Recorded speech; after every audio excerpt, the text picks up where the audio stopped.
now because I am actually at work, so I'm bringing you to work with me again today because I know you guys love it. And also I've missed vlogging. Like the video you just saw was a video I recorded a week ago because my computer was broken, blah blah blah. You guys already know all that. But anyway, I'm really excited to get back to making videos, so I'm bringing you to work with me today. Unless it's crazy, then I won't be able to record anything, but if it's not too busy, then I will. So yeah, let's go to work.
Busy day actually, so I was able to kind of like clean with ease. When it's really busy, I'm like rushing to clean and then I'm sweating and it's just like stressful times. But today was a good like relaxing day. Oh crap, I forgot my hard-boiled egg in the fridge, but I'm sure it'll still be there for me tomorrow. So there was a quick thing I wanted to talk about in this vlog because someone had asked me to do a video on it before, and I don't think I'm gonna do a whole video on it, but I think I could just mention a few things really quickly. This girl that asked for fellow baristas, how do you handle the stress of 2 windows when you're working by yourself?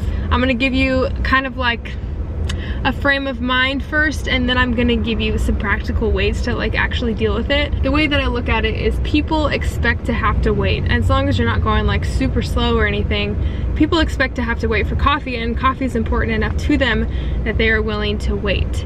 So I think you just go as fast as you can without, you know, making any shortcuts. Don't create bad quality coffee just because you're in a hurry. I think it's better for someone to wait a little bit longer to have a good cup of coffee than for you to rush and, you know, mess it up or miss some shots or use some burnt shots or like I don't know. There's just so many things you could do to try to cut corners, and it's just not worth it. So when people are stressed, I tell them just like relax.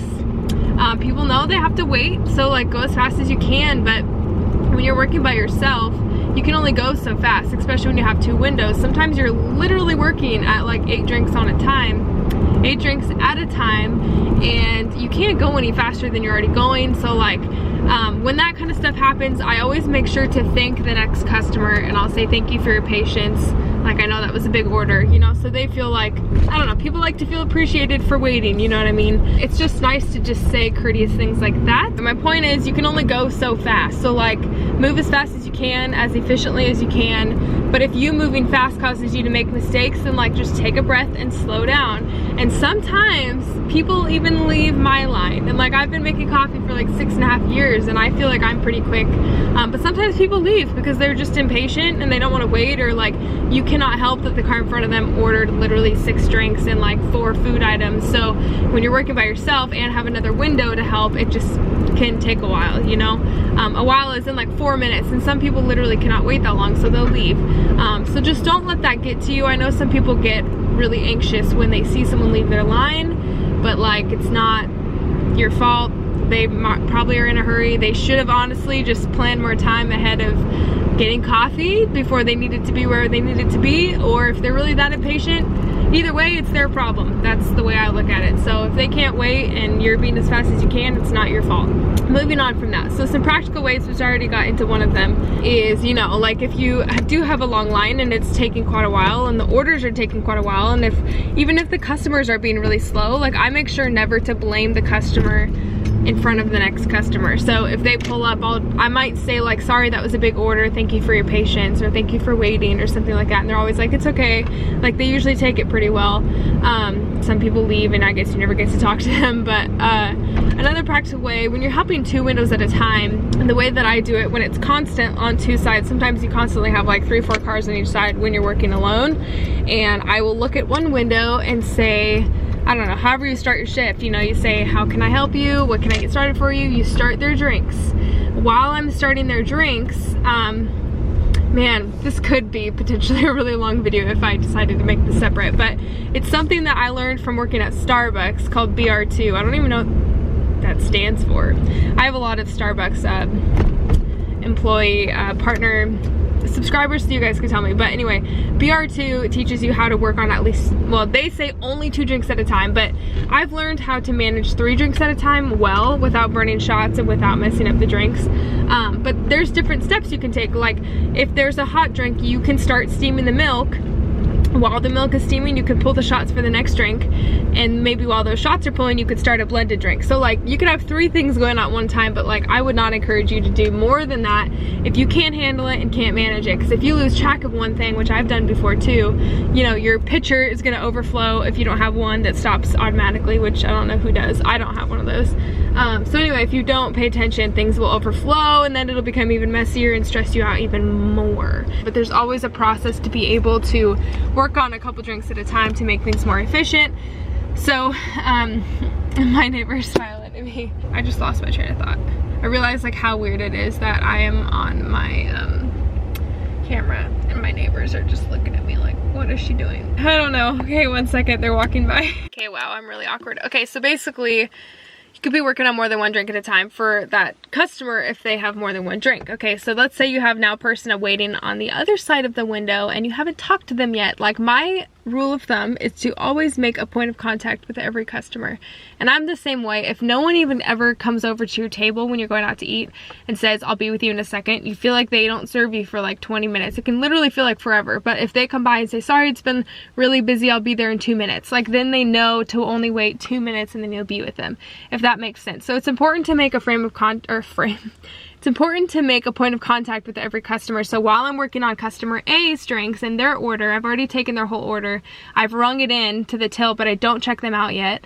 I've rung in, okay, customer A, take their order, start their order, ring in their drinks. While I'm doing their order, I look at the next customer and I say, hi, I'll be with you in a second, until I have a minute or less, I don't know, 30 seconds to a minute to be able to listen to them give me their order. So the first point of contact, I think, keeps them feeling like they're okay with waiting for a second. They don't feel like you're ignoring them. So then I'll continue to work on customer A's drink, and then while I'm ringing up customer A, since I'm just sliding a card and waiting for a receipt to print, I have enough time to be able to ask customer B what their order is. So then customer B will give me their order, and then I take their order, remember it in my brain, finish ringing up customer A, and now they're good to go. Once they're done with their receipt, they just leave it on the counter. Now I'm doing customer B's drink and ringing customer B's drink while customer A is now driving away, and then customer C pulls up. Anyway, hopefully that makes sense. I hope you understand what I'm saying, but you always just kind of have to be in this, like, you just have to balance the two windows a little bit. And I've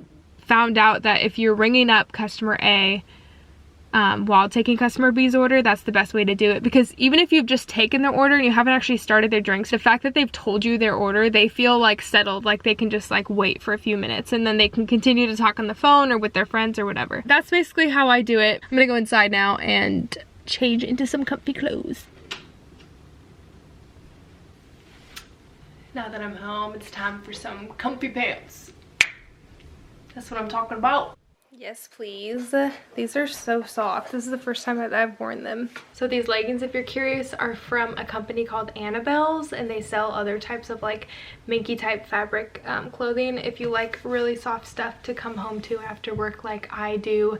They're not sponsoring this video, but I just think that they're really soft. So if you guys wanted some, I'll put the website in the description below. But now I just don't know what to do. I was gonna get work done and I'm like just really pooped. I don't know why I'm so tired. It wasn't even that busy at work today, but I'm probably actually just gonna edit this video right now and get it up within the next couple of days. I might start to upload every other day now, because every day it's kind of a lot and I think I need to focus more on Salted Road stuff. So I'm gonna take a little step back from here and just do every other day. Oh, I've been forgetting this.